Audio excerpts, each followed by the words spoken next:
And as Allah said, O Isa, son of Maryam, Jesus, son of Mary, did you say to mankind, take me and my mother to yourselves as two gods apart from Allah? He said, all stolen be to you. In no way is it for me to say what I have no right to. In case I ever said it, then you already know it. You know whatever is within myself, and I do not know what is within yourself. Surely you, ever you, are the superb knower of the things unseen. I don't know if that's a good translation. I Googled it and it came out right away. Is that more or less what is being put forth there? Yes. Yes. Okay, let me pick your brain here. When it says, take me and my mother as two gods apart from Allah, a Catholic or even an Orthodox would then, upon observing that, would say, well, wait a minute. Is the Quran making the mistake of believing that the Christians were giving worship to Holy Mary? Is that what is going on there? Now, and I know I've heard different answers, but let me tell you one thing. Before you answer, and I'd love to get your thoughts on it. A few years back when I was debating an Islamic scholar, I don't know if you've heard of him, you probably have, Dr. Musharraf Hussain. Have you heard of him? No. Okay. He translated a book called The Majestic Quran. And I remember when I was dialoguing with him, I said, well, look, it's probably a total misunderstanding. It's probably not saying that what I think from a plain reading, that it's accusing Christians of worshiping Mary. But he told me, he said, no, that is what the majority of us do truly believe. Is that a minority view? What is being said here? Can you break it down? Because I've heard one thing from a gentleman like him, and then another scholar will tell me something else. What is the view within scholarship? And can you break that down for us? Okay, so the first thing to be said about this verse is that the context is really unclear in the Quran. Okay. So between verses 111 and 115, there's a really interesting anecdote in which the apostles of Jesus ask him to ask God to send down a table from heaven. So we can speak about that. I have thoughts about that too. But and then suddenly in verse 116, you have this verse which begins as you had it, where God turns to Jesus and he says, hey, Jesus, did you say to the people, take me and my mother as two gods apart from God? Muslim scholars would say, well, this was after God raised Jesus to heaven, right after, or maybe it will be on the day of resurrection, the day of judgment. But it's not really clear.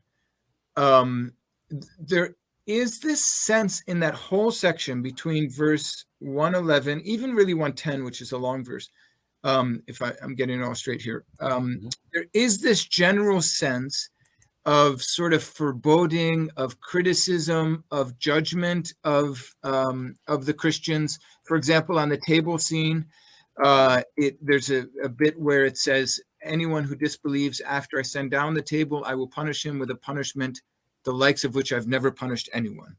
And then the way the second little bit there between verses 116 and 118 ends, in verse 118, Jesus says to God, if you want to punish them, meaning the Christians, they are your servants. And if you forgive them, then you are the mighty, the wise. So Jesus is sort of like saying, they're completely in your hands. You have the right to punish them or to forgive them. Again, it's divine freedom. Okay. Anyway, so back to 116. So context is not really clear. There is this sense of criticism of Christians, but then exactly as you said, there's this dilemma, which is there are two possible critiques the Quran could be making.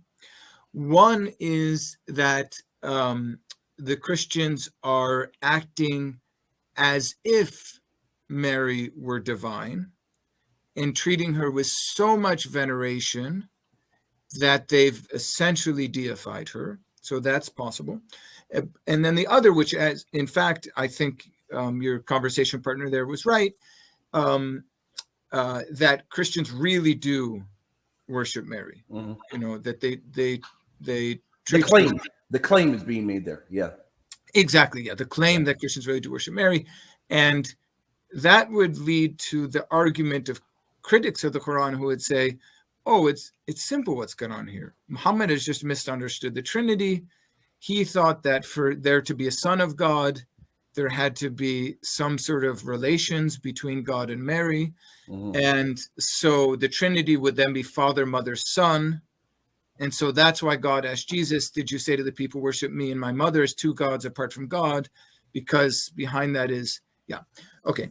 In my opinion, it's really hard to know if the Quran is concerned with supposedly real Christian worship or adoration of Mary, or if it's caricaturing.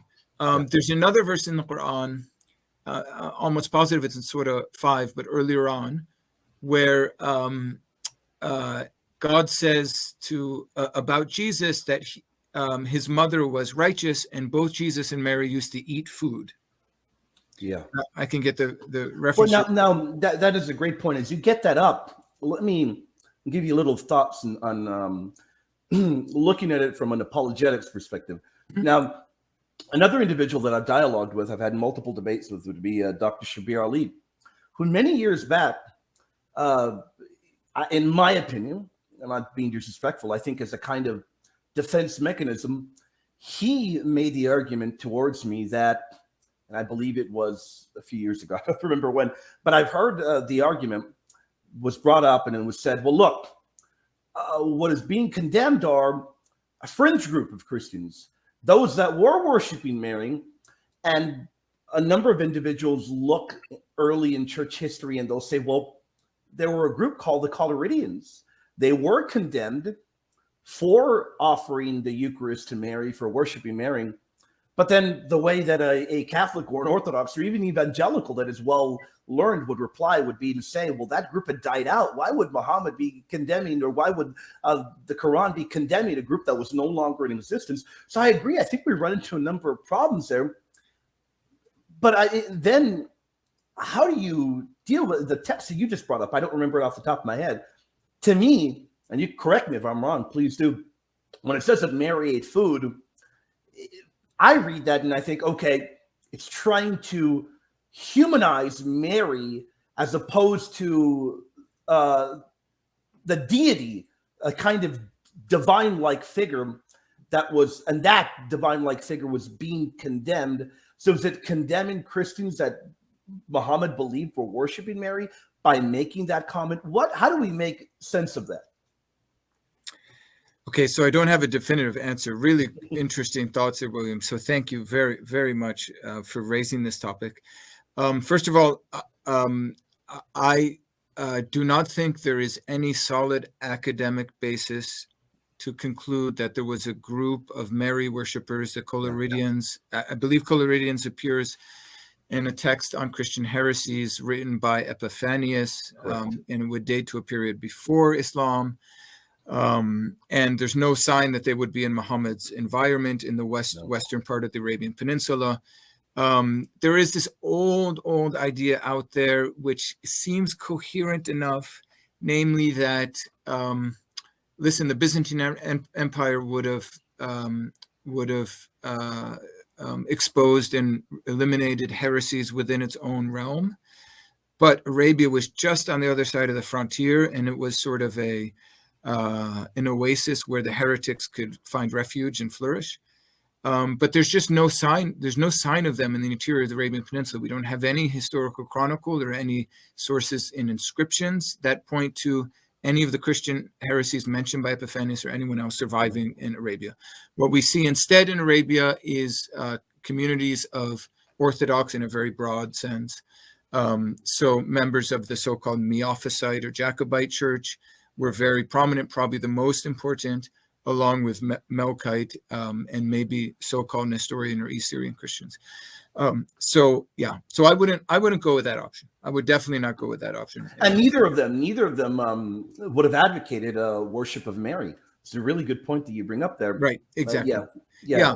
So, I mean, I do think it's 575, by the way, the reference. Okay. So that begins by denying by saying that Christ, the son of Mary, was no more than a messenger. His mother was righteous. So she's called Siddiqa, which means something like righteous.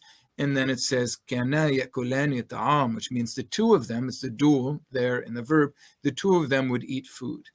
And especially the beginning of this verse suggests that there is an idea that Christians do consider Mary divine. There's no sense that it's only one particular sect.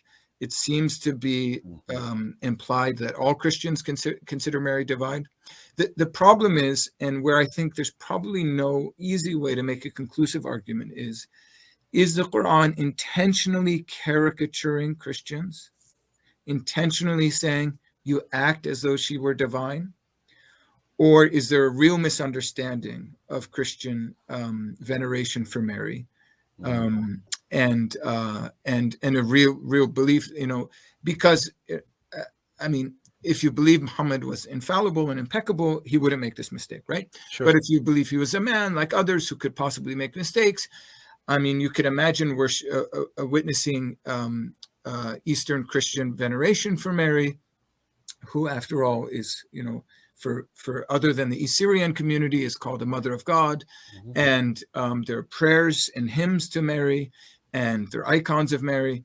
So you could see how you could observe this and not make the important distinguish between veneration and adoration, between, the first and greatest of the saints and divinity. And that is a really good point there, because a Catholic or an Orthodox would immediately say, well, look, the criticism would be a misunderstanding of the differentiation, the difference between veneration and giving true worship. So that right away, I can see that happening. And I want to be fair to my Assyrian Church of the East friends and brothers and sisters. Today, they have got no problem affirming that Mary is Mother of God.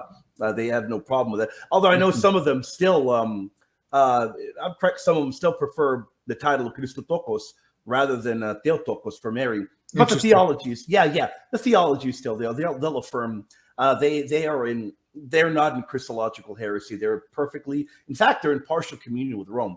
So I want to give a shout out to them. I know a number of them. In fact, I do work with one of them who's a near and dear brother of mine.